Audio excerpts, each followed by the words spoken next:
Queridos, nós estamos numa série de mensagens sobre como lidar com situações difíceis. Tem situações que são bem difíceis para nós lidarmos, não é verdade? Nós temos estudado alguma dessas situações e hoje nós queremos ver sobre como lidar com a ingratidão. Então abra sua Bíblia em 1 Samuel capítulo 23, nós veremos aí do versículo 1 em diante, e não será todo o capítulo hoje, tá bom? Nós vamos parar no versículo 13. Nós queremos refletir, então, sobre como que Davi lidou com a ingratidão. Nós começamos lá a mensagem passada em 1 Samuel, capítulo 18. Nós vimos, então, que Saul sentiu inveja de Davi. E a partir daquele momento, a situação de Davi ela começa a ficar muito difícil no reino, porque a intenção de Saul era destruir Davi. Se você for ler aí de novo, do capítulo 18 até esse capítulo 23 aqui, você vai ver que a intenção de Saul é destruir Davi. A tensão está crescendo muito. E o capítulo de hoje ela é muito importante, que ela vai mostrar um processo que aconteceu aqui com Jonatas, com o próprio Davi e com Saul. O que nós veremos nessa mensagem a partir de hoje, depois domingo que vem, na permissão do Senhor, é que Deus, mesmo permitindo e guiando-nos a situações difíceis, Deus nos protege e Deus nos orienta. Presta atenção, Deus mesmo permitindo-nos e nos levando a situações difíceis, Deus ele nos protege, Deus ele nos guia. A trajetória de Davi tem mostrado para nós como viver em meio a chantagens, como viver em meio a promessas não cumpridas, como viver em meio ao sofrimento, à traição, à perseguição e hoje à ingratidão. Lidar com a ingratidão não é fácil, é porque você ajuda alguém e a pessoa não é grata. Então nós aprenderemos hoje que o Senhor pode colocar os seus servos escolhidos em situações arriscadas, mas Ele guia, Ele encoraja, Ele protege mesmo em meio ao perigo. O resumo da mensagem de hoje é isso, que Deus ele nos guia mesmo nos momentos difíceis e Ele nos protege. E aí, no versículo 1 e versículo 2 de 1 Samuel capítulo 23, a palavra de Deus diz o seguinte: um dia Davi recebeu a notícia de que os filisteus estavam atacando a cidade de Keila e roubando cereais das eiras. Davi perguntou ao Senhor: devo ir e atacá-los? O Senhor lhes respondeu: sim, vá, lute contra os filisteus e liberte Keila. O que esse versículo aqui quer nos ensinar? Esses dois versículos querem nos ensinar que o sofrimento não é obstáculo para abençoar. Vamos ver juntos? O sofrimento não é obstáculo para abençoar. Como eu falei, a tensão de Saul e Davi está aumentando. A situação está ficando muito difícil. Davi está precisando fugir para salvar a sua vida. No capítulo 22, nós temos alguns eventos aqui muito importantes, onde Davi vai para a caverna de Adulão. E nessa caverna ele encontra homens ali, homens que estavam abandonados, fugidos, homens que eram sem uma disciplina, homens que não tinham um compromisso, e ele chega com esses homens, aproximadamente 400 homens, e esses 400 homens adotam Davi ali como líder. Eram homens endividados, eram homens... era uma região já, uns caras assim, já tranqueira, sabe? Tem até uma igreja, eu não conheço ela, nem a sua teologia, mas eu lembro que alguém colocou o nome de uma igreja, Igreja de Adulão, alguma coisa assim. Fazendo uma referência aqui, onde as pessoas que são desprezadas, rejeitadas, lá elas poderiam encontrar abrigo. Esses homens eram esses homens rejeitados. Eram esses homens endividados, eram esses homens que ninguém gostaria de estar perto, e Davi então vai até esses homens. E aí no capítulo 22 ainda, quando o rei Saul chega até a cidade de Nob, ele vai lá e ele destrói essa cidade, porque essa cidade apoiou Davi. Então Davi ele está fugindo, e esses acontecimentos aqui que precederam o capítulo 23 são importantes, porque aí ele começa o capítulo 23 que Davi soube. Ele recebeu a informação, ele tinha passado por Nob, e agora ele recebeu a informação que Keila está sendo atacada. Quem deveria proteger a cidade de Keila? Era o rei, com seu exército. Saul não está fazendo isso. E essa cidade de Keila foi atacada pelos filisteus. Quando Davi soube disso, ele pergunta para Deus: devo atacar essa cidade, devo atacar, melhor dizendo, os filisteus? Davi ele consultou o Senhor. se deveria atacar. Mas lembrando, a situação de Davi era muito delicada, porque ele não poderia, nesse momento, dizer assim, sou parte do reino de Israel, porque o rei está perseguindo ele. Ele não poderia dizer, eu moro em tal rua, em tal cidade, porque ele havia abandonado tal rua e tal cidade, porque o rei está perseguindo ele. Ele não poderia dizer que ele fazia parte de um povo, porque ele poderia ser traído. Mas aqui, nessa situação, ele busca ativamente a vontade de Deus, porque ele viu uma necessidade. Ele viu uma necessidade em Israel e ele pergunta para Deus, eu devo ir lá e atacar? Davi não orou pedindo para Deus enviar outras pessoas. Davi não falou, Deus, eles estão precisando, manda alguém, hein? Senhor, vai lá e cuida dessas pessoas.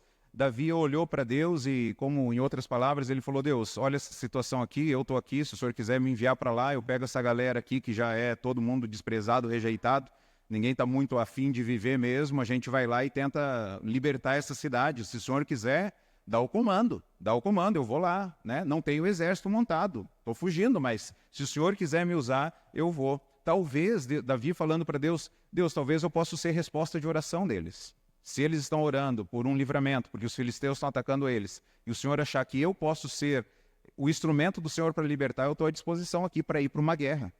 Eu estou fugindo, eu estou sofrendo, mas eu vou para uma guerra, eu entro em outro problema para ser bênção na vida de alguém.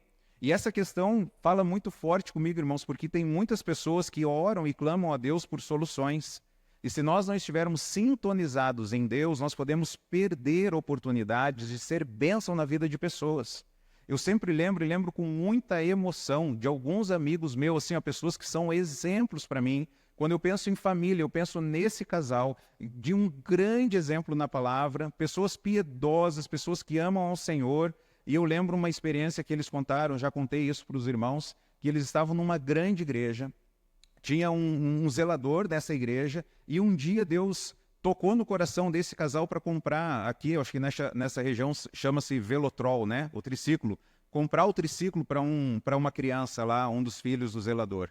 E eles falaram, nossa, vamos fazer isso, vamos comprar. E aí passou a semana, não compraram. E aí quando eles viam o zelador no final de semana, nossa, a gente tem que comprar lá, é verdade. Essa semana não esqueça aí, né? Põe aí no to-do, põe aí na lista de tarefas, vamos comprar o triciclo lá. Eles tinham condições, não é que faltava dinheiro, eles tinham condições. E aí o tempo foi passando, passaram-se meses, eles não compraram. E aí, de repente, eu falo que eu me emociono com essa história. Veio uma equipe dos Estados Unidos nessa igreja. E aí eles começaram a dar presentes. E aí chamaram essa família, eles gostaram da família, começaram a dar presentes para essa família.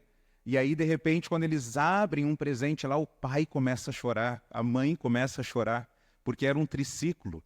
E aí ficou todo mundo espantado e perguntaram para o pai assim, por que vocês estão chorando, né? Estão mais emocionados. Ele falou, porque faz tanto tempo que a gente está pedindo para Deus dar um triciclo para o nosso filho e a gente não tinha condições.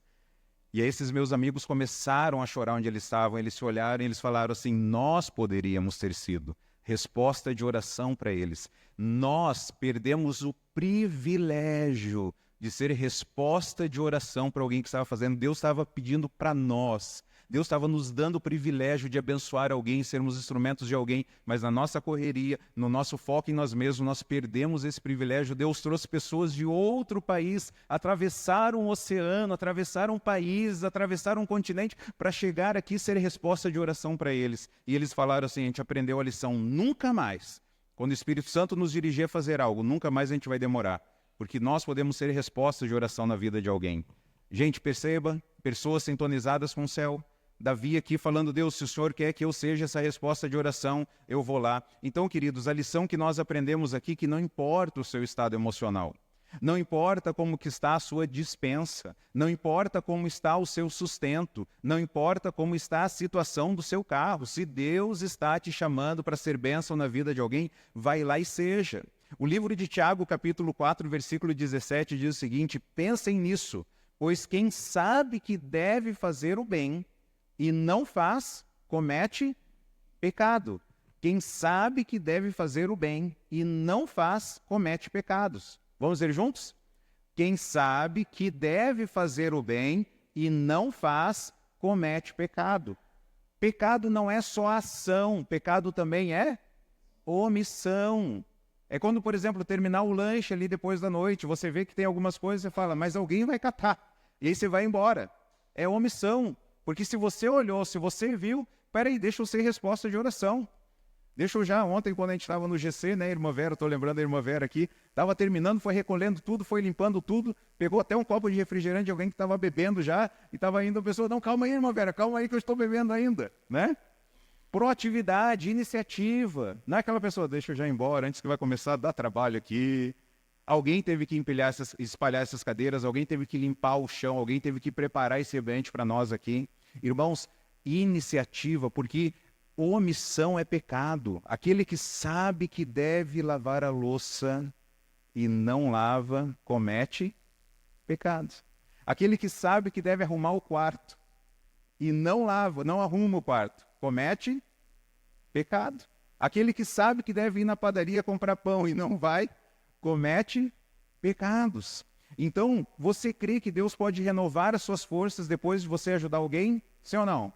Deus pode renovar as suas forças. Então, não importa o teu estado emocional, sua situação financeira, se Deus está te pedindo para ser bênção na vida de alguém, vai e seja bênção. Deus pode prover alimento para você, Deus pode prover uma oferta para você de um local onde você nem imagina.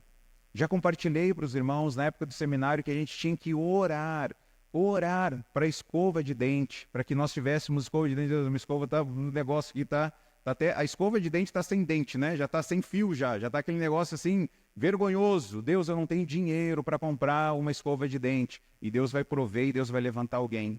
Se a gente estiver olhando só para nós vamos perder essas oportunidades. Você crê que Deus pode vencer o mal com o bem? Então vai lá e seja a resposta de oração. Não coloque o seu sofrimento como desculpa para ser bênção na vida de alguém. Amém? Não podemos ficar olhando para nós, temos que olhar para quem está precisando. Surgiu a necessidade de Deus, fulano, beltrano, ciclano poderia. Quem deveria, e não quem poderia, né? É quem deveria ajudar. Quem deveria ajudar aqui era Saul. Mas Davi fala, Deus, se o senhor quiser, eu estou dentro. Mandem para a guerra.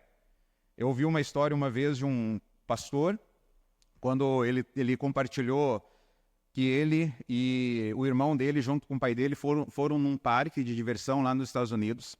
E aí, quando eles chegaram lá no parque, o programa, né, para quem é metódico, quem gosta de planejar e executar, né, o programa que eles iam executar é assim, nós vamos no parque. Aí eles viajaram, foram no parque. Quando chegaram no parque, eles viram uma montanha e que tinha uma trilha na montanha. E aí o pai falou assim, bora lá para a trilha. Aí esse pastor, que era criança na época, né, falou assim, não, a gente veio para o parque. E aí o irmão dele, pai, vamos. E aí ele falou, não, eu prefiro ficar no parque. Vocês querem ir, vocês vão. E aí eles decidiram isso. Então ele, esse que se tornou pastor depois, ficou no parque. E aí o pai dele, junto com o irmão dele, foram fazer trilha. E aí na hora que eles saíram para fazer aquela trilha, né, na montanha, o garoto, que era garoto, né, esse pastor, falou assim, nossa, como eles são bobos, gente, olha esse parque aqui. Né, maravilhoso, eles estão deixando, né, como eles são bobos, eu vou aproveitar. E foi no brinquedo, foi no outro, daqui um pouco cansou, não voltava mais, aproveitou para ir de novo, vou aproveitar para ir na montanha-russa de novo, vou aproveitar para ir no parque de novo, aproveitou lá. Eles não vinham, aí daqui um pouco ele ficou entediado, e aí quando estava chegando o final da tarde, ele olha e ele vê que o pai dele e o irmão dele estão vindo da trilha, queimados pelo sol, arranhados, cansados, suados. Mas ele falou assim, o meu pai e meu irmão tinham algo que eu não tinha naquele dia. Eles tinham um brilho no olhar. Eles tiveram uma experiência. E eu aprendi uma lição naquele dia. Nunca mais eu quero perder uma experiência com meu pai. Aonde o meu pai for, eu irei junto e vou aproveitar. Por isso, porque aonde Deus me manda, eu vou. Se Deus me mandar para outro lugar, é muito mais difícil, é para ser bênção para alguém. Eu vou, porque eu não quero mais ficar na minha zona de conforto e naquilo que eu acho que vai me dar alegria. Eu quero ter a companhia do meu pai. Mas eu vou sofrer, vou ficar queimado, vou ficar suado, vou ficar cheio de arranhões da trilha, de quedas. Não tem problema. Isso é muito melhor estar com a companhia do pai. É isso que Davi fez. Deus, se o Senhor quer que eu vá para a guerra de novo, Deus, eu vou. Davi não sabia quando que ele ia morrer. Ele tinha uma promessa do reino, mas ele não sabia quando ele ia morrer. Então não coloque o seu sofrimento como desculpa para ser bênção na vida de alguém. Uma outra lição que aprendemos aqui nesse texto está no versículo 3 a 6, que diz o seguinte. No versículo 3 a 6, contudo os homens de Davi disseram, olha os homens de Davi falando, estamos com o quê? Com medo, mesmo aqui em Judá. Imagine como seria em Keila para lutar contra os exércitos dos filisteus. O que Davi fez? Davi consultou o Senhor novamente, e mais uma vez o Senhor respondeu. Na NVI diz, levante-se. Na NVT diz, vá a Keila. Na revista atualizada diz, dispõe-te, vá a Keila, pois eu entregarei os filisteus em suas mãos. Então Davi e os seus homens foram a Keila, massacraram os filisteus, tomaram todos os seus rebanhos e libertaram o povo daquela cidade. Quando Abiatar, filho de Ahimeleque, fugiu para juntar-se a Davi em Keila, trouxe consigo o colete sacerdotal. A outra lição que nós aprendemos aqui é que o medo não é obstáculo para abençoar. Vamos ler juntos? O medo não é obstáculo para abençoar. Os homens de Davi falaram assim, Davi está em comunhão com Deus. E ele deve ter chegado para a galera e falou, gente, vamos lá, recebemos uma missão, comando do alto aqui, o comandante avisou aqui que a gente vai lá para a cidade de Keila e vamos libertar eles. E os homens que estavam, eles falaram, a gente está aqui em Judá, porque Deus já havia falado para eles que eles deveriam voltar para Judá. Davi havia fugido, e aí no capítulo 22 Deus fala, volta para Judá, volta para perto de Saul. Então eles já estavam numa zona de risco. E aí agora Deus está falando para Davi, vai até Keila. Só que Keila estava apenas 5 quilômetros da caverna, onde eles estavam protegidos, estavam escondidos, estava apenas 5 quilômetros, bem pertinho, bem menos daqui do que aqui de Limeira. E aí eles estavam escondidos e Deus falou assim, vai a Keila. Só que Keila, o detalhe era fronteira com os filisteus. Por isso que os filisteus vinham atacar Keila. Os filisteus esperavam os trabalhadores de Keila juntar todo o cereal na época da colheita. Eles juntavam tudo, o exército filisteu vinha, roubava tudo e levava. Então, os homens estão falando, Davi, está todo mundo fugindo aqui do homem, Davi. A gente está bem, a gente está na zona de conforto. Agora, se aqui a gente já está com medo, tu quer que a gente saia daqui, vá para Keila, na divisa com os filisteus, lutar contra aqueles caras, a gente sai do nosso esconderijo, e se na nossa retaguarda vem Saul junto com todo o seu exército? Não faz sentido, Davi. A gente não consegue nem vencer um, nem vencer outro. Imagina lutar contra os dois juntos. E aí eles falam, nós estamos com medo.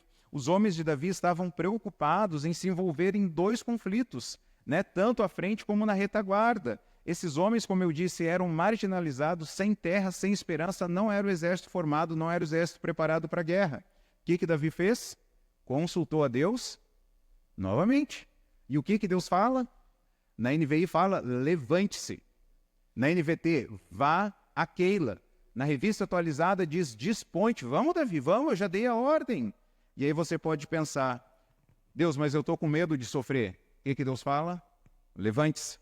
Estou com medo de servir em um ministério novamente, sofrer novamente, porque eu já sofri lá atrás. O que Deus fala?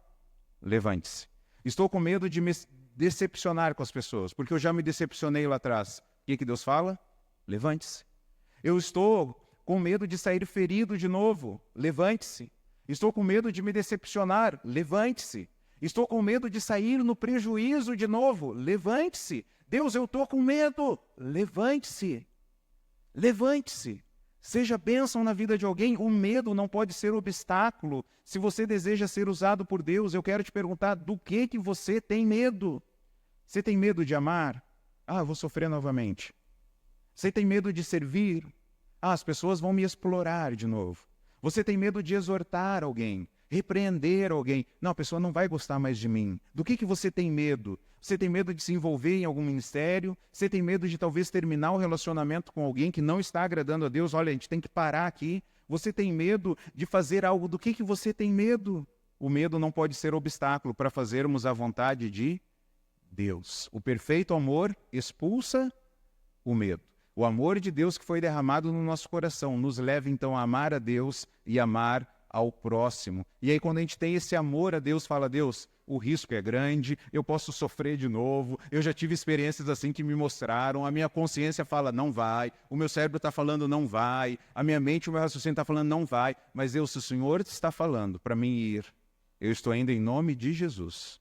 E se eu tiver que encarar a cruz, Senhor, que seja para a sua glória. Só não me faça fazer isso em vão. Só não me faça desperdiçar meus anos de vida. Só não me faça desperdiçar algo porque eu quero fazer a sua vontade. E aí eles foram. Eles se levantaram com medo. Com medo. Eles se levantaram e foram a Keila e Deus os libertou. Perceba que eles foram, eles lutaram, e eles obtiveram vitória. E uma lição que nós aprendemos aqui é que a vitória só vem mediante o combate. Vamos ler juntos? A vitória só vem mediante o combate. Não ache que a vitória virá sem sofrimento, sem luta, sem entrega, sem devoção, sem consagração. Não ache que a sua família pode melhorar se você não orar, se você não ter paciência, se você não encorajar, se você não buscar a orientação de Deus. Não ache que você vai ser promovido se você não tiver excelência no seu trabalho. Não ache que a igreja vai ser melhor se você ficar sentado fofocando. Isso não vai melhorar. Não ache que você vai ser santo se você não fugir da imoralidade, se você não lutar. A vitória só vem mediante o combate. É preciso a gente se levantar e ir. O que Deus está me pedindo para fazer? Então eu vou lá e vou combater e vou enfrentar. Só que uma informação importantíssima aqui, irmãos. Quem dá a vitória? É Deus que nos dá a vitória. O Senhor falou, eu entregarei os filisteus em suas mãos. Quando você for levantar o troféu, não esqueça de dar glória a Deus. Quando você tiver a resposta das suas orações, não esqueça de dar glória a Deus. Quando você conseguir casar virgem, não esqueça de dar glória a Deus. Quando você fizer um voto de pureza e cumprir esse voto, não esqueça de dar glória a Deus. Quando você não adulterar, não esqueça de dar glória a Deus. Quando você não mentir, não esqueça de dar glória a Deus, porque tudo que nós fazemos de bom, toda boa dádiva, Tiago diz, toda boa dádiva e todo dom perfeito vem da onde? Do alto, do Pai das luzes que não muda. Nós não temos um coração bom. Você já ouviu aquelas pessoas falando, fulano tem um coração bom? Talvez você já falou isso, nossa, eu tenho um coração bom. Não, nós não temos um coração bom. Nosso coração é pecaminoso, é pecador, é inclinado para o mal. Quando nós fazemos algo bom, a glória é de quem? De Deus. Pois dele, por meio dele e para ele são todas as coisas. Não esqueça de dar glória a Deus, pois é Ele que derrota os inimigos. Foi Ele que entregou os filisteus nas mãos de Davi e o seu exército. No versículo 7 e 8, nós percebemos Saul aqui. Saul agora aparece. Olha o versículo 7 e o versículo 8. Saul soube que Davi estava em Keila. Olha o que Saul diz. Agora ele não tem como escapar de nós. Agora não tem jeito, exclamou. Deus o entregou em minhas mãos, pois ele se enfiou numa cidade com portões e trancas. Saul reuniu todo o seu exército, todo o exército, para marchar até Keila e cercar Davi e seus homens. Qual a lição que nós aprendemos nesses dois versículos aqui? Que o homem sem Deus distorce os feitos de Deus. Porque o que Saul falou? Quando ele ficou sabendo que Davi estava em Keila, ele apareceu, né? Eles estavam na caverna, agora ele apareceu onde? Em Keila. O radar pegou. E aí Saul fala, agora quem me entregou ele? Deus. Olha o que Saul está falando, agora Deus me entregou ele. Porque ele está numa cidade agora fortificada, trancada, ele está preso. Agora eu sei onde ele está, ele não consegue sair, eu vou lá e vou derrotar ele. Irmãos, é impressionante que o homem sem o Espírito de Deus distorce os feitos de Deus. Por quê? Porque o pecado cega de tal forma que os inimigos de Deus podem se iludir, achando que Deus está em favor deles. Eles fazem a leitura totalmente diferente da situação. Saul está focado em Davi. Ele não vê a libertação de Keila, que era dever dele. Ele está vendo que Davi está preso numa cidade fortificada. Saul vê uma oportunidade para acabar com seu inimigo. E crentes, nós, na nossa geração, na nossa época, quando nós não vivemos a plenitude de Deus, nós também distorcemos os fatos de Deus. Nós enxergamos a vida através das nossas próprias lentes. E aí nós temos as nossas próprias cosmovisões, a forma de enxergar o mundo. Quais algumas formas que a gente pode enxergar o mundo? Por exemplo, pragmatismo. O que é o pragmatismo? Se deu certo, é certo. Esse é o pragmatismo. Deu certo isso? Então é certo. Me mantive no emprego mentindo. Então deu certo. Só que nem tudo que dá certo é certo. Nem tudo que dá certo é certo. Quando que a gente foi treinado nisso na vida? Quando a gente era pequeno. A gente queria enganar os nossos pais, e aí de vez em quando dava certo, mas nem tudo que dá certo é certo. Deus só vai dando corda. Ah, é, bonitão? Vai lá então. Uma hora, Deus vai lá e vem cá de novo. Se nós somos filhos de Deus, né? Deus traz a disciplina de novo. Porque Deus disciplina quem ama. Não há pecado oculto. Deus vai revelar, talvez não vai ser na hora. A gente quer que seja na hora, né? Deus revela e já cai fogo do céu. Às vezes demora, mas Deus traz à tona. Pragmatismo, a gente pode ver a vida através do pragmatismo. A gente pode ver a vida através do tradicionalismo. Sempre foi assim, deve continuar assim.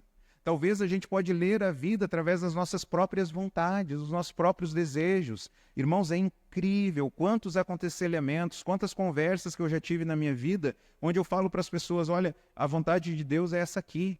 E as pessoas, elas dizem, elas têm essa coragem de dizer, não concordo. Mas não sou eu que estou falando, querido. Está aqui na Bíblia. Não é Onéias. Comigo você pode discordar, comigo você pode me xingar, fazer o que você quiser. Mas é o que Deus está falando. É o que Deus está dizendo. Aí as pessoas falam assim, ó, mas eu acho. Não, você não tem que achar, você tem que obedecer. Não, mas eu não senti no coração, você não tem que sentir.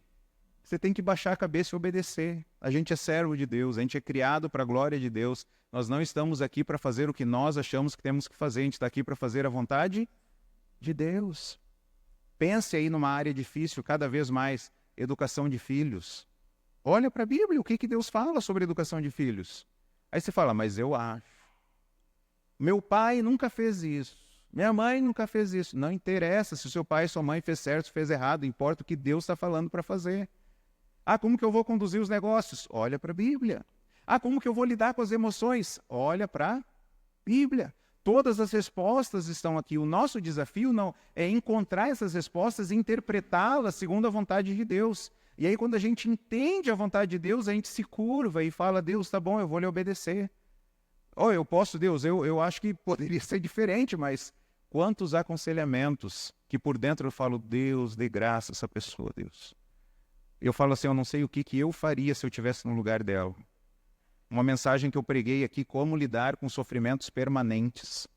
Como lidar com sofrimentos permanentes. Ouça essa mensagem de novo. Sofrimentos que a gente olha e talvez nunca mais vai acabar. A não ser que Deus intervenha. Mas humanamente não tem solução. E aí o que você quer fazer com isso? Você quer resolver com 38, irmão. Com 38 você resolve o problema, entendeu? Mas é isso que Deus quer? Talvez é xingando também, é ameaçando também, é mandando embora. O que Deus quer? Olha para a Bíblia, o que Deus quer de nós.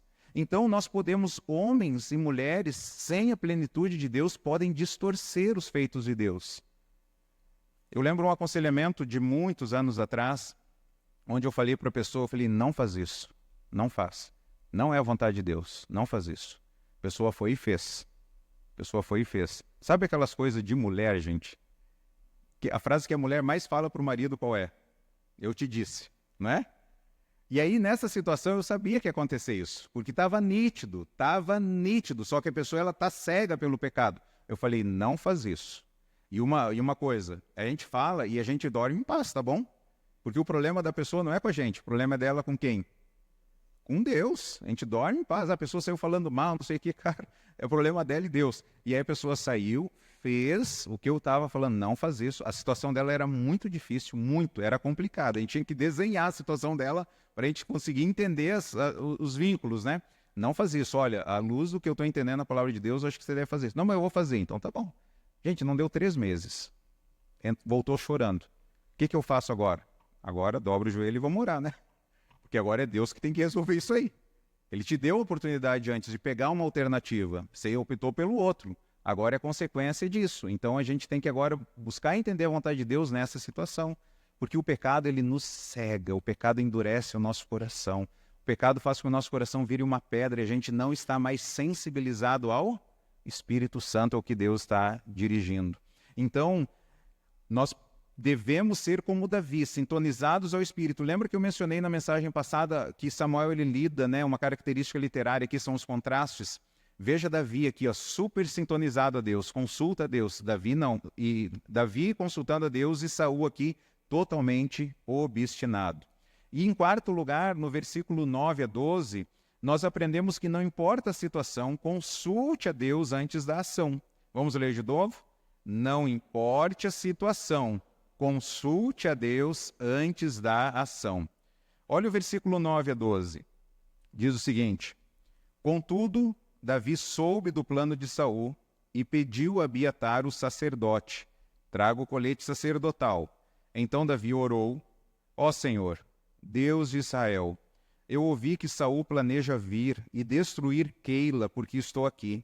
Será que os líderes de Keila vão me trair e me entregar a ele? E Saul virá, de fato, conforme eu vi? Ó Senhor, Deus de Israel, por favor, responde-me. E o Senhor respondeu: ele virá. Mais uma vez Davi perguntou: os líderes de Keila entregarão a mim e a meus homens a Saul? E o Senhor respondeu: sim, entregarão. Não importa a situação, consulte a Deus antes da ação. Por 2 vezes Davi consultou a Deus: devo ir a Keila? E a resposta foi: sim, vai lá e liberte Keila. E agora ele ficou sabendo que Saul está vindo, e ele tinha 2 perguntas aqui para Deus, basicamente. Saul vai destruir a cidade? E Deus falou o quê? Vai acabar, vai ter guerra.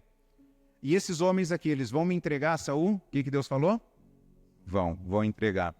O que Davi fez, gente? Davi, ele consultou o Senhor. Os habitantes, provavelmente, eles estavam temendo Saul aqui. Lembra do capítulo 22, que Saul destruiu a cidade de Nob? Ele matou todos os habitantes lá? Keila sabia disso. E os caras falando: gente, o cara vai vir aqui e vai destruir tudo. É só a gente entregar a cabeça de Davi, a gente entrega. Pragmatismo. O que vai nos manter ele vivo agora é a cabeça de Davi, então bora entregar a cabeça dele. Prefiro a dele numa bandeja do que a minha. Nós vamos entregar. Uma lição que a gente aprende aqui é que seres humanos não são confiáveis. Vamos ver juntos? Seres humanos não são confiáveis. O seu cônjuge é confiável? Seus filhos são confiáveis?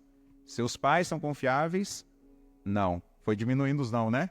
Só Deus é confiável. A minha confiança está no Senhor. Alguns confiam em carros de guerra, outros em cavalos. Nós, porém, confiamos no nome do Senhor. Você não pode confiar num pecador e achar que vai ter dele paz e alegria e esperança. Porque pecador nenhum pode te dar isso, porque não pertence a ele, isso pertence do alto. Quem dá é Deus. É Deus que dá paz, é Deus que dá esperança, é Deus que dá misericórdia. Então os seres humanos não são confiáveis, porque são pecadores. Eles deveriam ser gratos a Davi, mas agora eles vão entregar Davi. O que nós faríamos se a gente estivesse no lugar de Davi, hein, gente? O que você faria se você estivesse no lugar dele? Talvez os mais valentes falassem: cara, o que eu mais gosto é sangue, irmão. Vamos torar, né, a guerra aqui, vamos quebrar aqui vamos embora, né? Vou morrer de cabeça erguida aqui. Vamos embora, vamos para a guerra. Talvez a gente jogaria na cara deles lá. Antes de sair, a gente ia sair falando algumas coisas. Será que a gente exerceria justiça com as nossas próprias mãos? Não importa se Deus te usou ontem, Deus quer te usar hoje também. Não importa que você ouviu a Deus ontem, você tem que ouvir a Deus hoje também. Ah, mas eu consultei se era para vir, agora não preciso mais. Não, consulta de novo. Consulta Deus, pergunta para Deus. Davi está num contexto de sofrimento aqui. Ele consultou a Deus se deveria atacar. Ele se dispôs a ir, ele não precisava ir, mas ele é um homem espiritual. Ele se sacrificou, foi fazer o bem para as pessoas. E quando nós fazemos o bem para as pessoas, a gente sempre acha, gente, lá no fundinho do nosso coração, que as pessoas vão ser gratas. Que as pessoas vão falar: nossa, eu vou te botar na minha galeria da fé. Eu vou botar uma declaração, você vai para o meu feed, você não vai para o meu story, você vai para o meu feed, né? Ai, como eu sou grato pela sua vida, ai, que amizade maravilhosa que a gente tem, que relacionamento incrível que a gente tem, e a gente faz o bem para as pessoas e acha que as pessoas vão nos enaltecer.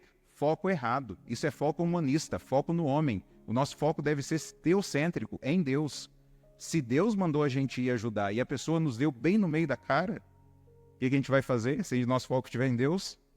Mesmo descendo lágrima, a gente vai falar: pode dar o outro também. Bate forte. Que a glória lá no céu vai ser maior. Se o nosso foco estiver em Deus. Seus homens estavam com medo, mas mesmo assim Davi consultou a Deus. Deus confirmou: levante-se, Davi, vai, Davi. Através de Davi, Deus trouxe livramento. Saul vai atrás de Davi. Davi sabe que Deus está permitindo isso, consulta Deus novamente.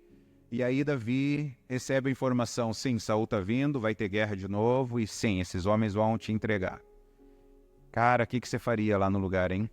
Como lidar com ingratidão é o título da mensagem. Tudo aqui que a gente foi vendo em várias lições foi para chegar nessa parte aqui. Como lidar com a ingratidão? Cara, você consultou a Deus. Você não foi leviano, você consultou a Deus. Você está obedecendo a Deus. Você está se sacrificando. Não é porque você acumulou bons pontos agora que você pode jogar tudo para o alto, não. Consulta a Deus. E aí, o que fazer com a ingratidão? Chega no versículo 13, irmãos. Para mim, esse aqui é o texto assim que mexe muito. Versículo 13. Então Davi e seus homens, que agora eram cerca de 600, partiram de Keila, foram embora, e começaram a andar sem rumo por aquela região. Marca aí na Bíblia, começaram a andar sem rumo por aquela região. Quando Saul foi informado que Davi tinha escapado, desistiu de ir a Keila. Então ele não foi para a guerra, não destruiu Keila, mas Davi, o que aconteceu com Davi? Davi saiu da cidade e ficou vagando sem direção definida. Você está se colocando no lugar de Davi? Se alguém perguntasse para ele, para onde você está indo, Davi? O que ele falaria? Não sei. Para onde nós vamos? Não sei. O que a gente vai comer amanhã? Não sei. Onde que a gente vai dormir? Não sei. Eles estão andando sem direção definida. O GPS está recalculando a rota, mas perdeu ali, não tem agora orientação. Vire a próxima direita. Eles estão andando sem, estão procurando sinal. Para onde, Deus? Para onde a gente vai agora? Sabe as lições que eu aprendo aqui para se lidar com a ingratidão? Primeira coisa, não diga nada. Não diga nada. Está lidando com a ingratidão? Sabe por quê? Porque se você falar alguma coisa, nós como pecadores, o que a gente vai fazer? A gente vai pecar. A gente vai achar que a gente é Deus. A gente vai jogar na cara das pessoas. Então, a chance é muito grande de pecar, então não fale nada. A segunda lição aqui, siga adiante. Siga adiante. Davi consultou a Deus e mesmo assim deu passos sem ter uma direção definida. E aí é interessante aqui, ó. Se alguém perguntasse para Davi, o que você vai fazer? O que ele responderia? Não sei. Mas se alguém perguntasse assim, ó, Davi, o que você tem feito? Qual que seria a resposta? Eu estou fazendo a vontade de Deus. Pegou a ideia? O que você vai fazer? Não sei. O que você tem feito? Eu tenho feito a vontade de Deus. Porque eu consultei a Deus. Deus me mandou ir. E agora, já fiz o que eu tinha que fazer, agora eu estou fazendo a vontade de Deus. Uma lição que eu aprendo aqui é tenha convicção que a sua indefinição momentânea não deve ser por falta de devoção. Tenha essa convicção. Tenha convicção que talvez o não saber e de forma momentânea não foi por falta de devoção. Não foi porque você não consultou a Deus. As pessoas vão perguntar, e aí, o que vai ser? O que vai ser? Cara, eu não sei. Eu só sei que Deus quer que eu esteja aqui. Deus quer que eu faça isso. Deus quer que... É isso. Mas como que vai ser amanhã? Não sei. Não sei. Eu só sei que o mesmo Deus que me orientou até aqui, Ele vai me orientar no próximo passo. E Deus vai orientar. Então consulte a Deus e siga adiante. E outra lição que eu aprendo é que quando cumprir sua missão, não espere gratidão. Vamos dizer juntos? Quando cumprir sua missão, não espere gratidão. Quantos filhos já saíram de casa e saem de uma forma que entristece os pais? Quantas pessoas que você já ajudou e elas não reconheceram isso? Você se lascou. Você está com prejuízos hoje, até hoje, porque você ajudou alguém. E o miserável, pecador, incircunciso de coração, filho de Nabucodonosor, nenhum muito obrigado, infeliz disse. Se tiver tudo isso no seu coração, o foco está na pessoa e não está em Deus. Se tiver em Deus, Deus deu, Deus levou, louvado seja o nome do Senhor. Foco em Deus, sempre o foco em Deus.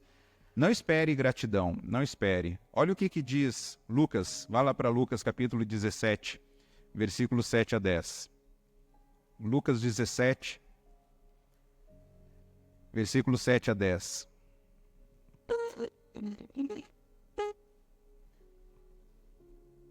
Lucas capítulo 17,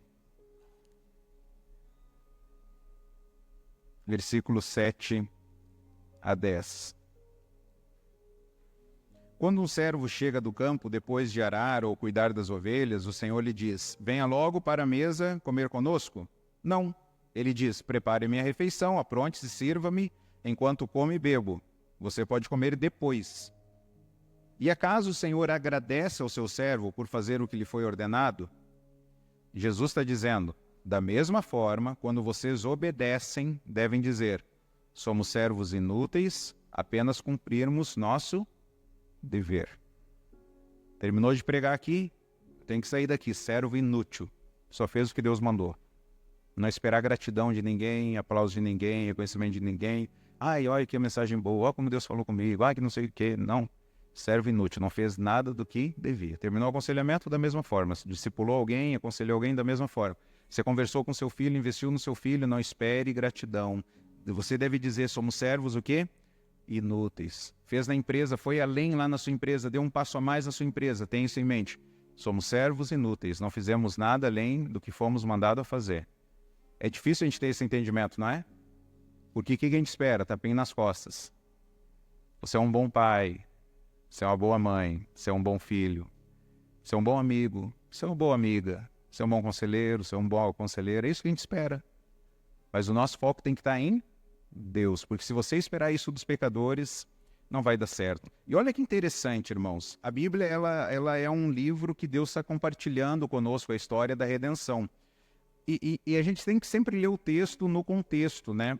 Olha o que diz no versículo 5 e 6. Os apóstolos disseram ao Senhor. O que eles disseram? Aumenta a nossa fé. O contexto aqui é sobre perdão. Só que esse aumenta a nossa fé é o recheio que está antecedendo essa questão do serviço. Então, para a gente lidar com a ingratidão, a gente precisa ter fé também. E é por isso que eu coloco essa foto de cruz aqui. Porque a nossa situação ela é difícil. Né? A nossa situação, quando nós estamos em sofrimento e dificuldade, ainda receber ingratidão. Sabe aquela situação que você já está no limite, você já está cansado, você já está sobrecarregado, você não aguenta mais. Deus fala para você fazer uma coisa, você fala: Deus, só estou indo pelo Senhor mesmo, porque por essa pessoa eu não iria, nunca falaria isso. Você vai, a pessoa ainda é ingrata. É como se ela viesse e pisasse na cabeça ainda quando você já está lá na areia movediça, sabe? Aí você já sai da areia movediça com a cabeça assim: eu falei, Deus, eu falei que não ia dar certo. Já sai furioso. Humanamente a gente não consegue. Porque a gente não consulta Deus antes de agir, a gente só faz. A gente sentiu vontade, a gente faz, né? Quando nós estamos sofrendo, nós queremos atenção, ao invés de ajudar, não é verdade? Está sofrendo? Fulano não veio me visitar. Fulano não veio conversar comigo. Aí, porque quando ele estava sofrendo, eu fui lá, eu cuidei dele. Agora não veio. Quando a gente está sofrendo, o nosso foco está em quem? Eu. Cara, no aconselhamento, irmãos, eu falo para algumas pessoas, eu queria ter uma câmera aqui para filmar o que Deus está fazendo. Porque nos inícios do aconselhamento, quando a pessoa chega no aconselhamento, é assim, ó, eu. Aí se você tirasse assim, ó, 17 sessões, 20 sessões, você tira elas. Põe só a primeira e põe a última lá. Na última a pessoa está assim, ó, Deus. Irmãos, é incrível isso. Aí a pessoa é curada, a pessoa é liberta. Vai nadar agora em mar aberto, vai ajudar outros. Saiu do foco do eu, para agora o foco está em Deus, vai ser bênção. Irmão, sozinho a gente não consegue, porque quando a gente está sofrendo, a gente quer atenção. Quando nós servimos com medo. Eu tenho medo de sofrer, eu tenho medo de ser ferido. Se fulano olhar atravessado para mim, se fulano der uma indireta para mim, se fulano falar mal de mim. Cara, faz o que Deus está te pedindo para fazer. Teu foco é com quem? É com Deus. Nós precisamos, então, nos arrepender desses pecados e confiar em quem? Em Jesus. Por que confiar em Jesus? Porque ele fez a vontade de Deus. Jesus consultou o Pai durante o sofrimento. Pelo sofrimento de Jesus, nós fomos sarados. É isso que a gente lembra na ceia. Jesus morreu, derramou o seu sangue, foi traído, foi abandonado. Mesmo na cruz, ele amou ainda. Ele vira para o ladrão da cruz e fala: hoje você vai estar comigo. João, cuida de Maria aí, cuida da sua mãe. Jesus está falando: Pai, perdoa essa galera aqui, Deus, porque eles não sabem o que eles estão fazendo. Jesus amou até no sofrimento. Jesus fez algo que eu e você a gente não consegue fazer. Jesus, ele chorou e falou: Pai, se possível, afaste de mim, porque o que eu vou acontecer lá vai ser o maior sofrimento da terra. O maior sofrimento que alguém poderia passar, mas eu vou por amor. Eu vou para fazer a sua vontade. Eu vou morrer, o justo vai morrer pelos injustos. para que eles sejam reconciliados com o Senhor. Eu vou por eles. Então Jesus fez algo, irmãos, que nós não conseguimos fazer. Então nós precisamos de Jesus. Você só lidará bem com a ingratidão quando você se arrepender dos seus pecados e entender que Deus te guiou, Deus te orientou e que você cumpriu a missão de Deus. Você só vai lidar bem com a ingratidão quando você entender. Guarda isso. Você só vai lidar bem com a ingratidão quando você entender que o seu trato não foi com as pessoas. O seu trato foi com quem? Com Deus. Quando a lança atravessar no seu coração, você vai falar assim: Deus, o Senhor viu, né? Então, se o Senhor viu, eu deixo nas suas mãos. O Senhor cuida. É com Deus o trato, não é com as pessoas. Então tenha convicção de fazer o que Deus quer que você faça. Debaixo da orientação dele, independente do que Deus te pediu para fazer, faça. E se for igual o Davi aqui, ó, alguém foi ingrato contigo, saia quieto, saia sem falar nada. Fecha a boca, vai orar. A gente vai ver aqui na próxima mensagem, esse texto é rico, você viu? A gente parou na metade aqui, não dá vontade de continuar? A gente parou na metade aqui, né? E aí depois a gente vai ver que Davi escreveu um salmo, gente, dessa situação aqui. O salmo que te consola hoje foi o que Davi passou aqui. Ele escreveu um salmo, a gente vai ver domingo que vem se Jesus não voltar antes. Se ele voltar antes, ele conta para nós a história. Como que foi? Vamos orar. Pai, nós te damos graça, Senhor, por Jesus. Como nós amamos a Jesus. Como nós amamos, Senhor, o que o Senhor fez por nós na cruz. Como nós amamos que o Senhor fez algo que a gente não poderia fazer. Então nos ajude a lidarmos bem até com a ingratidão se nós fizermos isso por amor. Amor ao Senhor, amor às pessoas. Ajuda-nos a sempre consultar ao Senhor 1, 2, 3, 4 vezes durante o dia, durante circunstâncias, e perguntando ao Senhor, conversando com o Senhor. Deus nos oriente, nos mostre o que fazer, e se nós fizermos o que o Senhor mandou a gente fazer, a gente vai conseguir perdoar as pessoas, amar as pessoas, servir as pessoas. Senhor, nós deixamos de amar e perdoar é porque o nosso foco está em nós mesmos, o nosso foco está nas pessoas, e o nosso foco deve estar em Ti, deve estar em Jesus. Então ajuda-nos, Senhor, a voltar os nossos olhos a Ti e a fazermos a Sua vontade. E mesmo que alguém um dia perguntar para nós, o que você está fazendo? A gente possa dizer, eu estou fazendo a vontade do Pai. Aí como que vai ser amanhã? Eu não sei o amanhã. O amanhã pertence a Deus. Eu só sei que hoje Deus me guiou até aqui, Deus tem sustentado a minha vida até aqui, e esse mesmo Deus que me trouxe até aqui vai me dar força amanhã. E que a gente possa dizer não ao nosso próprio coração. Talvez Davi aqui, ele ficou com vontade de falar algumas coisas.